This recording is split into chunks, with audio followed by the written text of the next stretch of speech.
sauce watermelon. Welcome to Filmmakers Forum. I'm your host, Sheila Boren, and today we have with us cinematographer AJ Young. AJ, welcome to the show. Thanks for having me. I appreciate it. You're welcome. Now tell us, how did you find your passion of filmmaking? It started out when I was a teen in early, younger years in fourth grade. This Steven Spielberg kit was released for Legos. It was a Steven Spielberg movie maker thing. Had a little camera, and you can make a little movie with your Lego guys and whatnot. And that's what I would do throughout my time as a little kid. I would just make these movies on Legos and whatnot. They were poorly made, except for that production design, through the roof. But that really ignited my passion for making movies. And so when I was in high school, I wanted to become an actor and act in movies and whatnot. And through high school and college, I would act, but then I realized that I wasn't getting a lot of work as an actor for film. So I went to film school to learn how to make my own movies. And I was making my own movies, I discovered that I really, really liked doing cinematography. And so that's where I am here today, doing cinematography, because I really like it. Wonderful. All right. So why did you choose cinematography as far as over editing or writing, script writing? With cinematography, you definitely seem like you're more in the midst of the battle and whatnot. You're like the general with the soldiers making the movie happen. Because the director, he's really, in the back, watching everything happen. He just gives his input. And same thing for the editor, they just get the final piece put together. But for the cinematographer, they make the magic happen. They make the director's vision into reality and the script into reality. And artistically, as well, the cinematographer, I appreciate the subtlety that goes inside each frame that they have to get for the film. Really love it. Wow, all right. And now, what is one of your favorite projects that you've worked on recently? Well, I all have favorites. There's not one single favorite, but there was one project that I really did enjoy working on. It was called Teletubby. It was about this Teletubby from hell that terrorizes his family. So it was a fake movie trailer that we did, but the director told me that he wanted me to light it like a real horror movie and just go crazy. And so I did. I went crazy. I made these fantastic looking shots that looked really creepy and really great. And we also realized that there's a Teletubby in the back of each shot, or the Teletubby is involving a Teletubby. The whole time we were filming, the director and I were going, man, can we just make like a real horror movie?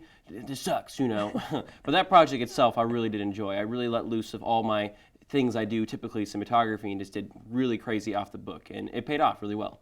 Wow, wonderful. And actually, we have your demo reel here, and that is part. It's part of it, yes. Part of it. So let's check it out.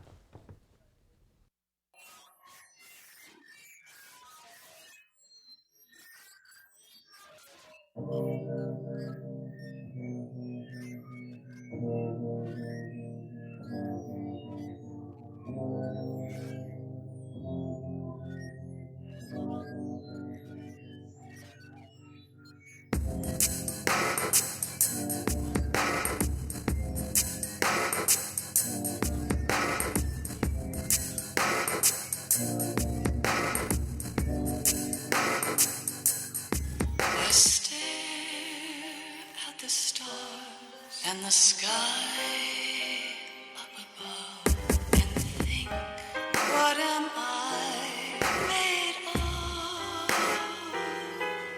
Am I full of sorrow? Am I hurt and pain?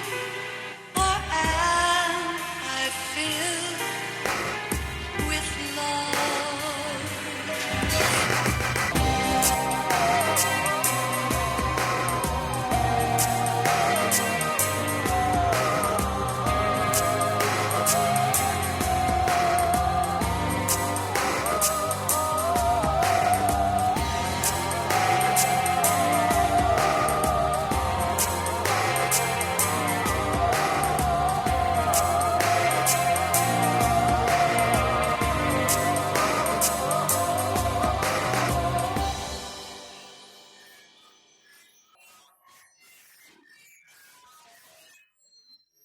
All right, welcome back.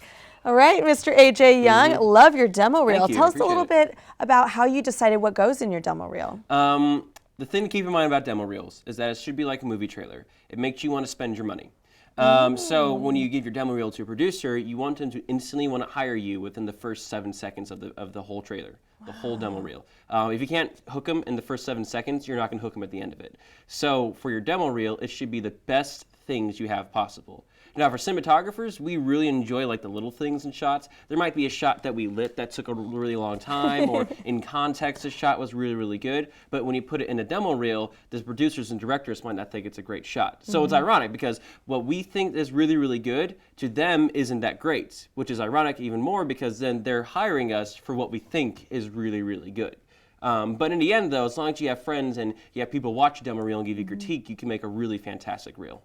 Wow, wonderful. And now tell us about some of your experiences with cinematography, some of the challenges that you've had. The worst challenge I've ever had was this short film I worked on called Coffee Crush. And we were filming in this coffee house for 2 days. On the third day, when we get there, the owners told us we couldn't film there anymore, that they were kicking us out. So we were left to try and figure out what we can do. Thank God we were doing a dream sequence. So we went over to our friend's house. He had this big living room. We blocked out all the windows and we covered all the walls with just anything black that we had. And then we strung Christmas lights from the walls to create a dreamy feel to it. And then we did all of our crazy lighting with it as well. And it paid off in the end. The dream sequence is actually really good looking. I really liked it. Oh, wonderful. And that was actually in the reel. Yes, it was. It was in the reel, yeah. Wow, wonderful. All right. Well, we will be right back after this break.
All right, AJ. So what are we doing here? We're surrounded with lights. You're going to teach us a demonstration? I'm going to do a demo, yeah. I'm going to do a lighting demonstration so I can show you what I go through for the process. Okay.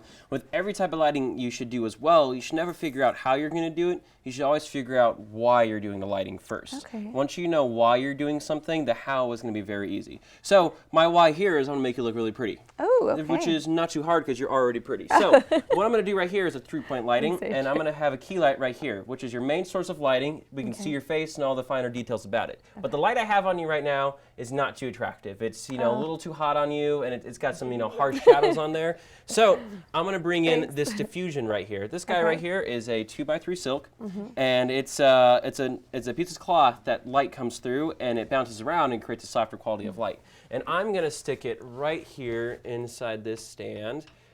Now, obviously, this isn't the way we're supposed to put it in the C-stand, but for demonstration purposes, I'm just going to put it right there. Okay. So now we can already see that it's a really soft quality of light on your face. It softens it up, it wraps around the nose a lot better, and it accentuates the good details about your face, which is what you should do for every actress that's on screen. Yes. But we have another problem, is that we can't see what's behind you or any separation behind the background. So I'm going to turn this hair light on right here, and it's just going to hit your hair. Okay. Turn it on. Awesome. And so we have this guy set up right here, and it's bringing light in to this region right here. It's creating shape to you and also separating you from the background so our eyes are naturally drawn to you. So right now, we have a very good looking image. Looking really pretty, really awesome. Let's change it up a bit. I have a lighting scheme that I like to do a lot, and I'm going to turn off the key light. Now we only have the hair light hitting you. What I'm going to do is I'm going to create a new source from just a bounce card, which is this guy right here. And I'm going to bounce the light from this really hot hair light onto your face. And this creates a very, very beautiful quality of light on your face. And I love doing this type of lighting schemes all the time. Really gorgeous. And obviously the end result is to be desired. Love it. Ta-da! Ta-da! Love it. Well, thank you so much, AJ, for joining us on the show. To find out more information on AJ, you can go to his website at luckycockroach.com. Thank you for Yeah, thank you for joining us.